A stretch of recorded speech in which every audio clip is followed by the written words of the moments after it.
heard the term Metiers about 3 years ago. And Metiers essentially means master of the arts, and I heard it from my sister who actually studied fashion in RISD. So we come from a family of creatives, and it doesn't matter what discipline you practice, but in every one of them there is a certain mastery that you have to try and, I guess, aspire toward. First atelier we visited was Gousson's, and Gousson's is actually a goldsmith that was founded very early on in the 1950s, and they create anything from huge ceiling chandeliers to like tiny pieces of jewelry. And I love jewelry, so being able to walk into this workshop was very interesting to me. Out of all the ateliers, I think I resonated with Lemari the most because seeing all the pieces of samples hanging there was, to me, like kind of demos that were still in storage. In music, when you want to write an album, for example, right? You want to put out 10 songs, but you can't just write 10 songs. You've got to probably write like 20, 30, and then you pick the best 10.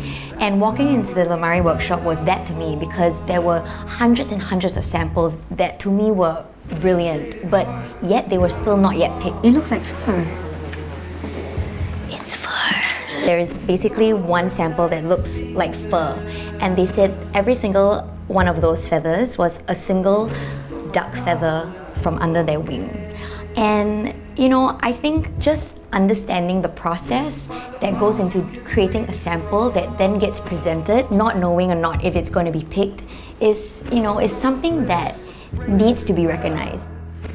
We also got to visit Lesage, which is the atelier that specializes in embroidery. Going into that workshop was kind of like an eye-opener for me because they actually work from the flip side. And the embroiderer, he has this like little tool that looks like a pen, and he would be so quick and he would follow the tracing that was on the garment. It took him like maybe a minute really to string something together for us and then undo it.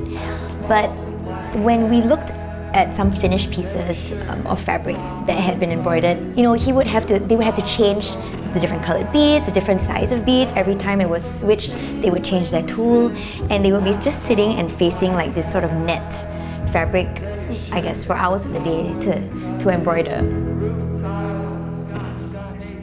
I think the biggest takeaway for me visiting the ateliers was realizing that the next time I see a collection come down the runway, it's actually being held down by a huge industry of artisans that are allowing for it to happen.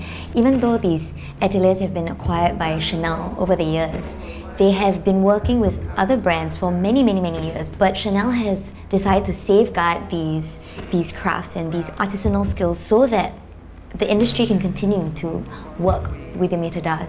And I think I have new respect for collections that I fall in love with now. Bits of broken headlights scattered. Sun-baked plastic.